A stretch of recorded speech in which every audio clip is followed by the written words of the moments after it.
వరంగల్ జిల్లా నర్సంపేట మండలంలో మట్టి మాఫియా రెచ్చిపోతోంది. మట్టి అక్రమ రవాణాను అడ్డుకుంటున్న రెవెన్యూ అధికారులపై దాడులకు తెగబడుతున్నారు. తాజాగా మాదన్నపేట చెరువు నుంచి అక్రమంగా మట్టి తరలిస్తున్నారనే సమాచారంతో అక్కడికి వెళ్లిన జీపీఓతో పాటు మరొకరిపై అటాక్ చేశారు. పొక్లైనర్, టిప్పర్, ట్రాక్టర్ డ్రైవర్లు తనను తీవ్రంగా కొట్టారని జీపీఓ నరసింహ ఆవేదన వ్యక్తం చేశారు. ఆఫీసర్ ఫిర్యాదు మేరకు పోలీసులు కేసు నమోదు చేసుకుని ఎంక్వైరీ చేస్తున్నారు. మట్టి అక్రమ రవాణాను అడ్డుకున్న అధికారులపై దాడి చేయడమేంటని స్థానికులు మండిపడుతున్నారు.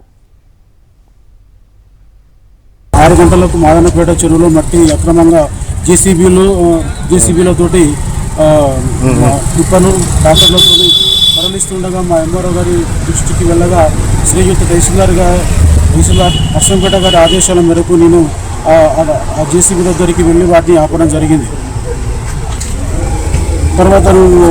తర్వాత వారికి అనుమతి ఉన్న పత్రాలను అడగగా మా దగ్గర అనుమతి పత్రాలు ఏం తీసుకోపోవని నా మీద మూకుమ్మడిగా వైకాని రాకేష్ మరియు అతని అనుచరులు నాపై దాడి చేసి తీవ్రంగా కొట్టడం జరిగింది. మరిన్ని అప్డేట్స్ కోసం ఛానల్ ను సబ్స్క్రైబ్ చేయండి. నోటిఫికేషన్స్ కోసం బెల్ ఐకాన్ పై క్లిక్ చేయండి.